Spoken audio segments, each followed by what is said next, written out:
Hi everyone, thanks so much for logging on to Speech with Allie. I am so excited to share this video with you guys today. Today we're going to be practicing categories.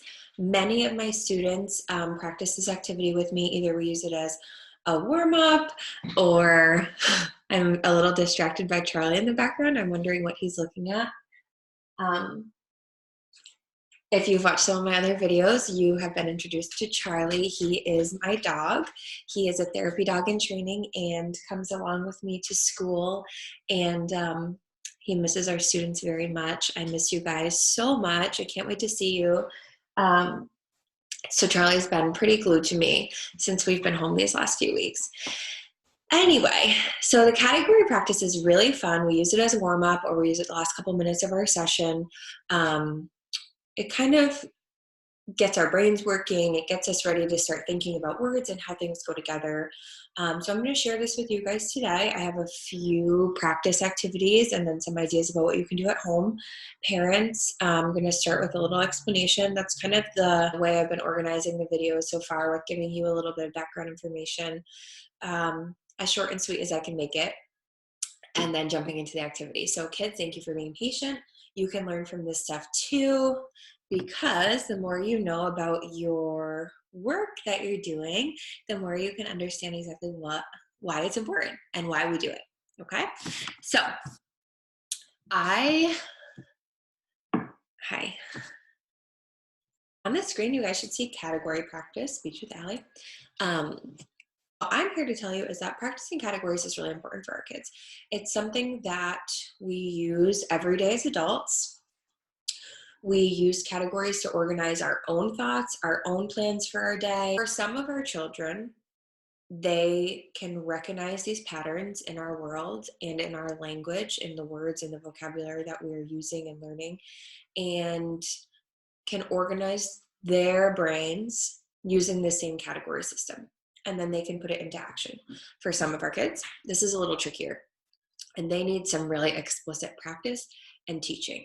So I just really want to say that this activity can be used for all children. Okay, there are ways to make it more challenging, ways to make it less challenging, and it really honestly ends up being fun for the kids. My students from preschool to 6th grade love practicing categories. The students that are really good at it love that when I challenge them and can make it a little harder.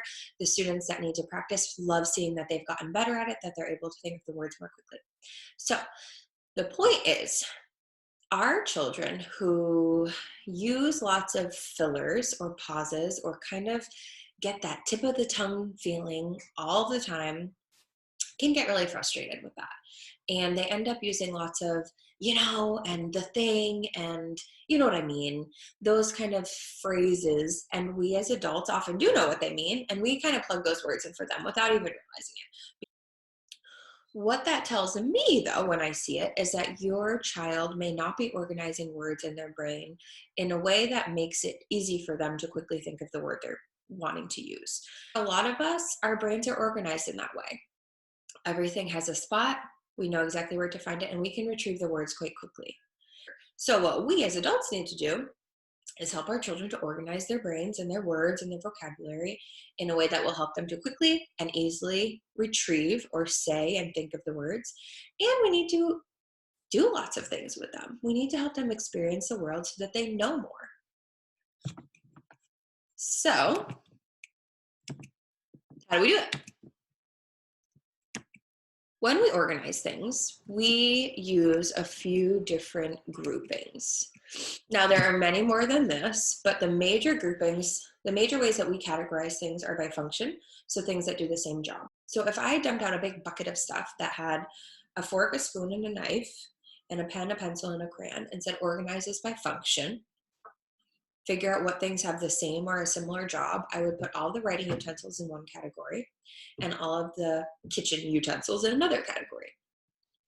Now, if you gave me that same bucket of stuff and said organize it by things that look the same, I might put all of the silver in one spot, all of the pencils in one, and the colored pencils in another, and crayons maybe.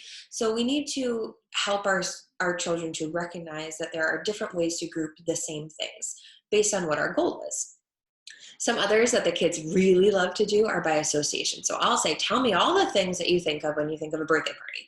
And they'll say, oh, I know, cake, balloons, presents, decorations, singing. So those associations, that's really fun for the kids. The other way that you can use this activity is to pick one object, like a cup. So if I said, here's my mug, and then you go down the list. So you might say, what's its function? Well, I drink from it. It can be filled up with liquid. Physical attributes, it's blue. It's actually kind of bumpy, if you could see. Composition, this is made of kind of a ceramic material. What is it associated with? Well, I always drink coffee in this mug, so this kind of reminds me of mornings, coffee, tea sometimes, and location. So this is always in my kitchen in a certain cabinet, and I know where to find it. So you can pick things in your house. Hello, Charlie. You can pick things in your house and go through this list with your kids and see which are easier for them to think about and which are more difficult. So thank you for listening. Let's get started with the activity. Kids, are you ready? Our first category will be foods. Now, if I were to say to you, think of 5 foods, that might be tricky, because if you notice, if you ask your child to do this, kids, if you do this, and you notice that they say kind of random foods, some breakfast items, some desserts, some fruits, some vegetables, and it's not really in any kind of system, that tells me that their organization is not what we would want it to be. Now, if they move through grouping by grouping, even if they say 2 or 3 only per group, that tells me that they've got a system. So we're going to start by thinking of 5 fruits. So when I try to help kids think of things, I say either picture the grocery store. So close your eyes and imagine you're in the produce section and you look around, you could see all the colors. Fruits are usually really colorful. I help them to make some other connections, like fruits are sweet. For different fruit, we might have different associations, like I love a summer fruit that's not really available in the winter. So give them those clues to kind of prime them, to get them kind of thinking and ready. And now I want you to pause the video, try and think of 5 fruits. When you come back, I'll tell you mine and you tell me yours. Maybe we have some of the same. Okay, so my fruits. Well, when I think about foods, I often come up with my favorites because those are the ones that pop up in my brain first. They're easiest for me to think about. If I try to think of fruits that I don't eat as often, it's a little harder. So my favorite fruits: apples, bananas, watermelon, strawberry, oranges. Did anybody think of a mango or a blueberry or raspberries? There are tons and tons of fruits that we could think about. Sometimes I even have my students, that come up with dragon fruit or star fruit, things that we don't really think about. Okay, next, can you think of 5 vegetables? Now remember, picture that you're walking through the grocery store and you're looking around. Vegetables are usually green. There are lots of green vegetables. They're also quite colorful, maybe not as colorful as fruit, but think about and see if you can come up with 5. Pause the video and give yourself a moment to think of 5 vegetables. My 5 vegetables are broccoli, spinach, carrots, celery, and onions. Breakfast foods. So now, when I think about breakfast foods, I try and picture every once in a while we have a big kind of elaborate breakfast on the weekend. So I picture what we have sometimes on those days, because usually I eat the same thing for breakfast during the week. But when we have our kind of fancier breakfast meals, we have lots of different things. So try and think of 5 foods that you might eat for breakfast. My 5 foods that I eat for breakfast: pancakes, waffles, yogurt, cereal, oatmeal. Were you able to think of 5? Now you notice I didn't say eggs, and a lot of people say eggs. I'm not really a huge fan of eggs, and so they don't come up as quickly in my brain. The first food I think about is pancakes, because pancakes are my favorite breakfast food. And I have a student who made delicious syrup. And so when we have, and gave it to me for Christmas. So when we have this big weekend breakfast meal, I always make sure I take out the syrup. So I always remember to thank him so much for that because it is so delicious. Our last category for foods. Can you think of 5 desserts? Try it. My 5 desserts are ice cream, my favorite, cookies, cake, cupcakes, and pie. And sometimes I even ask kids to think, can you think of different pies? Can you think of different kinds of ice cream? Can you think of different kinds of cookies? Okay, next we're going to go to animals. Now, again, if we only think about animals, your child may be able to name animals by group. That will give us a clue that they have a pretty good organization system for how they are grouping like things, animals, objects, foods, whatever. If it's kind of random, it tells you that they will really benefit from this kind of practice. So, ocean animals. Can you think of 5 ocean animals? Can you think of 5 farm animals? Now, where I live in Western Massachusetts, we have lots of farms around here. So a lot of my students are able to think of farm animals pretty quickly and easily. There's not an ocean very close to us, so thinking of ocean animals is sometimes a little trickier. Can you think of 5 animals that you might see at the zoo? Before you start, think about what it might smell like at the zoo, or what you might see, or is it crowded? And kind of give them that visualization to help them make those associations. Okay, so being able to name off zoo animals isn't a really useful skill, but being able to experience and understand and describe a zoo is a really useful skill. To being able to describe things that you experience in your world is kind of our end game here. And lastly, can you think of 5 animals that you might see or have as pets?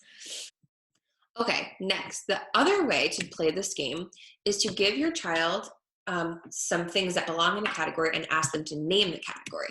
So if I said, these are the things that go in the category, what is the category? Christmas, Thanksgiving, Valentine's Day, Memorial Day, 4th of July. What category puts all of those things in the same group? It's holidays, yeah. Or we could say celebrations. Now, even if you don't celebrate all of these holidays, and if your family doesn't celebrate all these holidays, it's still important to know that they exist, that they are holidays, and they're all in this group. How about if I say legs, arms, nose, feet, elbows? What would be the category for these things? Did you say body parts? You're right. For this game, you can try to add more things. So there are lots more body parts, there are lots more holidays, or you can come up with your own. Now the challenge, create your own. Find things around your house that would fit into the same category. Remember, go back to that first page and check in about function, the way things look, the places we might find them. Like I said, all things that go in your kitchen. Parents, if you want to get a big box and put all kinds of random stuff in it and ask your child to figure out different ways to group the objects, that would be great. You can have a lot of fun with this.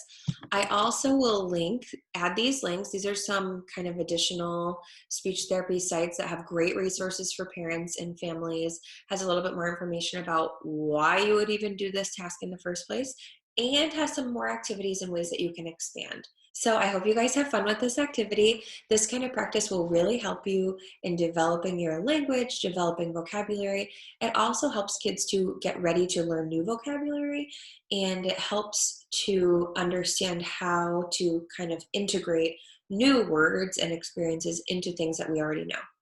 Okay? So if you do find a new fruit in the grocery store that is kind of strange looking, like maybe a dragon fruit, and you're not sure what it is, if someone says, oh, it's a fruit, it's called a dragon fruit. you would be able to then make that association with the group that you already have established in your brain. I love having you guys watch the videos. Please let me know if you have any questions or comments. I'm going to try and turn comments on for this video. I realize that comments have been off in the last videos. I am setting the videos to be kid friendly, so that changes the privacy and the settings a little bit, which is fine, but I think that that's why it's been going to not having comments accessible. Anyway, thank you so much for being patient with me as I figure out this process. Thank you for watching the videos and subscribing. And I will continue to be posting videos that my students and others can watch and benefit from. Thank you.